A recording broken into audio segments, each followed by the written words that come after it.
हम जानते हैं, हमने तो ऐसे आंदोलन किए थे कि हमने एसडीएम की कुर्सी उठा के बाहर रख दी थी। लेकिन जो साजिश करता होते हैं उनकी कान में जू नहीं रेंगता है, क्योंकि उनके पीछे भू माफिया होते हैं, उनके पीछे बड़े बड़े माफियाज होते हैं। और जो हम जिसे तथाकथित नेता कहते हैं, इनका काम केवल 5 साल में 10 साल में केवल पैसा कमाना रहता है, और केवल एक ही इनका उद्देश्य रहता है कि किस तरह से पब्लिक के बीच में डिवीजन किया जाए। हम मल्लीताल नैनीताल स्पेसिफिकली लिखा हुआ है उसमें। उसके बावजूद आप लोगों ने ध्यान दिया होगा, जब हमारे यहाँ नए नए जजेज आए तो उन्होंने अपने यहाँ के लोगों को यहाँ अपॉइंट करवाया। जितने यहाँ कर्मचारी हैं उनमें से अधिकांश जो हैं उत्तर प्रदेश के हैं।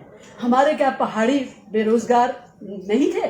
क्या यहाँ में लोगों में काबिलियत नहीं थी जो इस ओर ध्यान नहीं दिया गया?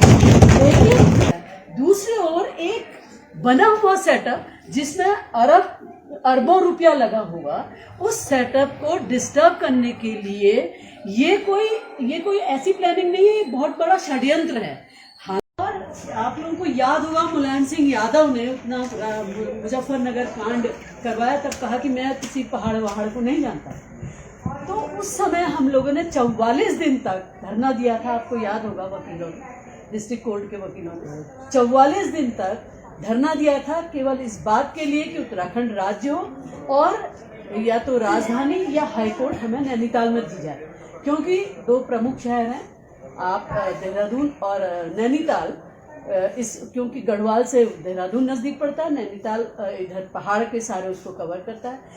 तो जो हमारे परिकल्पना हुई थी कि हमारा जो पहाड़ी है उससे पहाड़ी राज्य में रहने वाले लोगों का थोड़ा उत्थान हो। दुर्भाग्य इस बात का है ये बना, और जैसे कि हमारे रमन भाई ने दिखाया कि मल्लीताल नैनीताल स्पेसिफिकली लिखा हुआ है उसमें।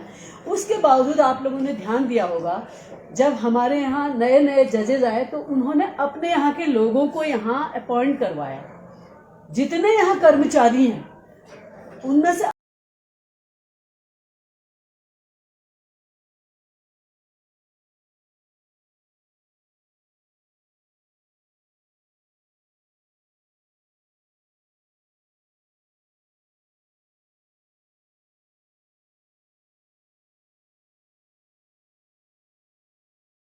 आपको याद होगा, एक तथाकथित जज थे जिन्होंने जमीन भी खरीद ली थी, और उस समय कई लोगों ने जमीनें खरीद ली थी। ये षड्यंत्र तब से चल रहा है कि हाईकोर्ट यहाँ से शिफ्ट की जाए। एक और ये बात बताई जाती है हमें कि ये साहब, ये तो यहाँ तो उत्तराखंड राज्य को बहुत ज्यादा कर्ज हो गया है, पैसे की कमी है, आपदाएं आती हैं, ये होता है। दूसरी ओर एक बना हुआ सेटअप जिसमें अरबों रुपया लगा हुआ, उस सेटअप को डिस्टर्ब करने के लिए ये कोई ऐसी प्लानिंग नहीं है, ये बहुत बड़ा षड्यंत्र है।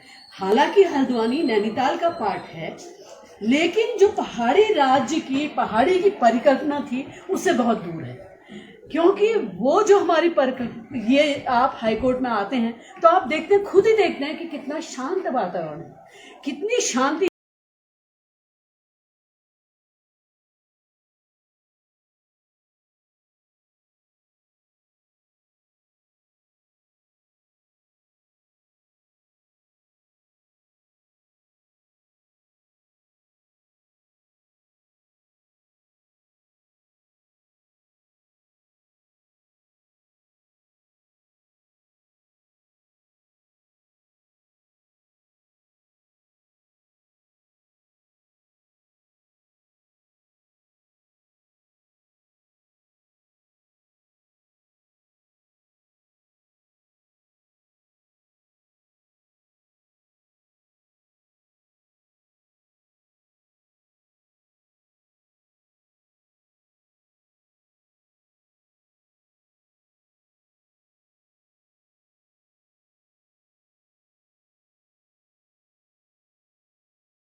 नोटिफिकेशन। तो मेरा तो सजेशन ये है, मेरा कहना ये है, सजेशन तो नहीं दे सकती हूँ मैं। आंदोलन हमेशा व्यक्ति नहीं करता, आंदोलन हमेशा जनमानस करता है, और जब तक यूनाइटेड नहीं रहेंगे तब तक आंदोलन नहीं हो सकता है।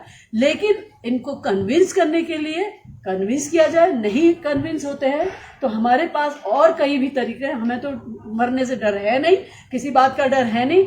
तो हम ये चाहते हैं कि ये हाई कोर्ट यहाँ नैनीताल में इसलिए रहे कि पब्लिक मनी इसमें यूज हुई है, ये पैसा टैक्स पेयर का है, ये पैसा पब्लिक का है, सरकार का नहीं है। जैसे अंकिता भंडारी में उन्होंने 25 लाख दे दिए, 25 लाख सरकार ने जो दिए किसकी जेब के दिए? ये हमारे अपनी जेब के दिए।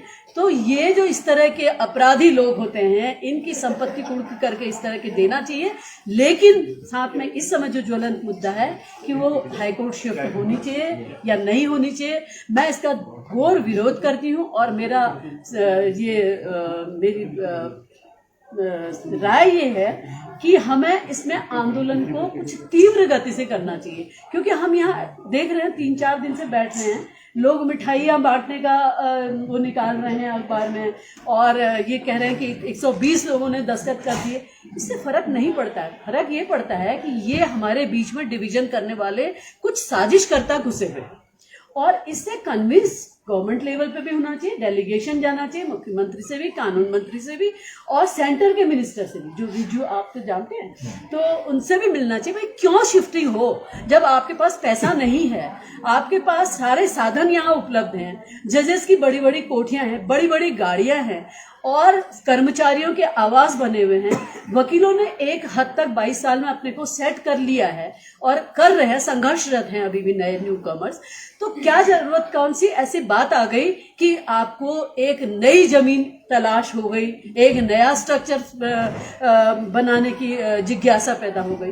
तो इन सब शब्दों के साथ, क्योंकि बहुत ज्यादा बोलना किसी का अच्छा नहीं लगेगा आप लोगों को, हम तो आंदोलन में विश्वास रखते हैं, इसलिए जो है मेरा तो ये है कहना कि हम जो 44 साल जो हमने 44 दिन हमने जो आंदोलन किया, केवल इस परिकल्पना के साथ किया कि हमारी एक पहचान पहाड़ी राज्य के पहचान पहाड़ी के रूप में होगी।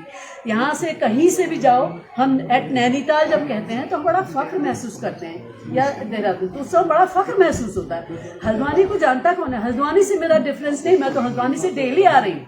लेकिन मेरा कहना ये है कि जब हमारे पास साधन सीमित हैं, जब हमारे पास खर्च करने के लिए पैसा नहीं है, तो एक बने बनाए स्ट्रक्चर को खत्म करके उसके दूसरा स्ट्रक्चर पैदा करने की क्या जिज्ञासा आन पड़ी, और कौन सी इसके पीछे साजिश है, इसकी जानकारी लेना बहुत जरूरी है।